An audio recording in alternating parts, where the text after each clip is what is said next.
নমস্কার, কেমন আছো সবাই? আশা করি সবাই খুব ভালো আছো। গোটা ষষ্ঠী রান্না খেয়ে সবার তো হজম হয়ে গিয়েছে। আমার ভিডিও দেখে তোমরা আরেকবার মনে করে নাও, এতদিন বাদে আমি ভিডিও আপলোড করছি। কি করবো বলো, রিচার্জও শেষ আর আমার কাছে টাকাও নেই। তোমরা একটু ঘরের লোক ভেবে একটু মানিয়ে গুছিয়ে নাও।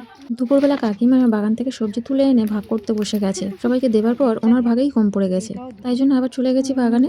কাকিমা একটা মূলো তুলেছে গোটা, আর আমি যেই তুলেছি দুটো মূলোই ভেঙে গিয়েছে। আর মূলোগুলো দেখো কি সুন্দর হয়েছে, আর ওদিকে সর্ষে গাছগুলো কত সুন্দর হয়েছে। ও যা ভেঙে গেল গো, এই তো খানিকটা। যাই হোক, একটা তুললাম তো সেটা ভেঙে গেল, আবার যে একটা তুললাম সেটাও গেল ভেঙে। দূর বাবা, ভেঙে যায় কেন? দাঁড়াও মাটিতে তুলি। যদি ভেঙে যায় কি করবো? অনেকক্ষণ থেকে চেষ্টা করার পর তারপরে মুড়োটাকে তুলতে পারলাম।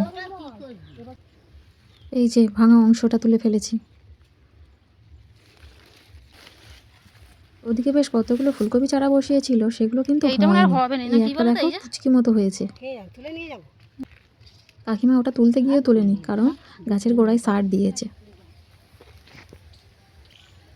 ওর পাশের বাগানটা দেখো, মিনি খিরাই, পুরো বাগানটাই ফুল চাষ করেছে। গাঁদা ফুল, কসমস, আর এটা লাল ফুলটা কি ফুল আমি চিনি না ঠিক, কিন্তু দেখো কি সুন্দর লাগছে। যাই হোক, বিকাল হতে আমি বসে পড়েছি সবজি নিয়ে।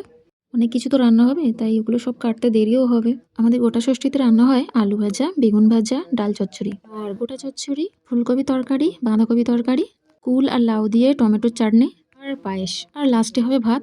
কারণ গোটা ষষ্ঠীর পরের দিন তো আমাদের পান্তা, সারাদিন আর রান্না হবে না, ওই পান্তা মুড়ি এইসব খেয়েই থাকতে হবে, আর এইসব তরকারি। তবে সব থেকে ভালো লাগে এই গোটা তরকারিটা। এই গোটা তরকারি দিয়ে মুড়ি বলো, পান্তা বলো, বেশ ভালো লাগে খেতে। তবে আমার বড় মা করে দেখেছি এই গোটা তরকারিটা একটু ঝোল ঝোল মতো, তবে খেতে লাগে বেশ দারুণ। আমার বড় মা এই গোটা তরকারিটা খুব দারুণভাবে তৈরি করে। যাই হোক, এদিকে আমার সবজি কাটা প্রায় হয়ে এসেছে।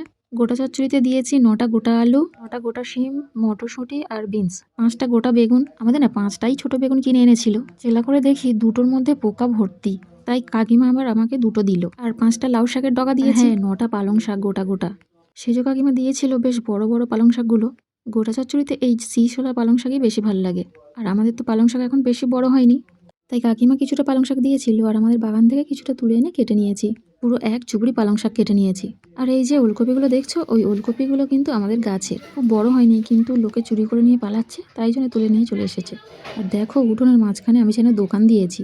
সব সবজি কেটে তারপর ধুয়ে নিয়ে চলে এসেছি। আলু আর বেগুনে নুন হলুদ মাখিয়ে নিয়েছি, একটু পরে ভাজবো। দাঁড়াও, আগে একটু চা খেয়ে নিই। ওই দেখো, রোহিত আবার বাটিতে করে মুড়ি চানাচুরও নিয়ে চলে এসেছে। আগে খেয়ে নিই, তারপরে রান্না হয়। সেই বিকাল থেকে সবজি কাটছি। ওই দেখো, রোহিতের ঠাকমা পায়েস বসিয়ে দিয়ে উনুনে কোথায় চলে গিয়েছে। রোহিত গিয়ে আবার নেড়ে দিচ্ছে, না হলে তো আবার পুড়ে যাবে। আমাদের বাড়ির আবার সবাই পায়েস খেতে ভালোবাসে, আমি বাদে। আমি তো পায়েস একটুও খাই না, কখনো সখনো খুব মন হলে একটু আদ্রু খাই। দেখো দিনই আমার রোহিতকে পায়েস করতে বসিয়ে দিয়েছে। পায়েস কি রান্না করছিস ভালো করে বল। পায়েস তুই পায়েস করছিস? আমি করিনি, নাচি। তোর হাতটা সরা দেখি, কে পায়েস বানাচ্ছে দেখি, মুখটা একবার দেখি, কে পায়েস বানাচ্ছে দেখি, দেখাবি তো কি পায়েস বানাচ্ছে। চোখে এই যে এদিকে আমার আলু ভাজা আর বেগুন ভাজা হয়ে গিয়েছে। ব্যাস এইটুকু হলে আমার শেষ আজকের মতো। প্রতিদিন দুবেলা তো আমি রান্না করি, কিন্তু আজকে এই পর্যন্ত শেষ। এই যে হয়ে গিয়েছে আমার চাটনি, রোহিতকে দিয়ে দিলাম সব কিছু ঘরে রেখে দিয়ে আসার জন্য। এবার ঘাটে গিয়ে এই কটা মেজে আনতে পারলে ব্যাস আমার ছুটি। ঘরে দে ঘর। চলো তাহলে ভিডিওটা আজকের মতো এখানেই শেষ করছি। আমার ভিডিওটা তোমাদের কেমন লাগলো জানাবে কমেন্ট করে। ভালো থেকো, সুস্থ থেকো, দেখা হচ্ছে পরের ভিডিওতে।